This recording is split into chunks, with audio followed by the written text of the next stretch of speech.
6 মাসের চিকিৎসা শেষে সুন্দরবনে ফিরেছে রয়্যাল বেঙ্গল টাইগার। বিস্তারিত মোংলা থেকে সোহাগ মোল্লার তথ্যচিত্রে। দীর্ঘ 6 মাসের চিকিৎসা শেষে সুন্দরবনে ফিরেছে শিকারীদের ফাঁদে আহত রয়্যাল বেঙ্গল টাইগার।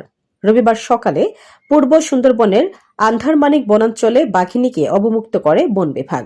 এ সময় উপস্থিত ছিলেন বন, পরিবেশ ও জলবায়ু পরিবর্তন মন্ত্রণালয়ের প্রতিমন্ত্রী ডক্টর শেখ ফরিদুল ইসলাম সহ বন বিভাগের ঊর্ধ্বতন কর্মকর্তারা।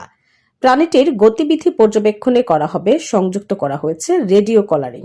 চলতি বছরের ৩ জানুয়ারি হরিণ শিকারীদের ফাঁদে আটকা পড়ে বাঘিনীটি। এ সময় তার বাঁ পায়ে ক্ষত সৃষ্টি হয়।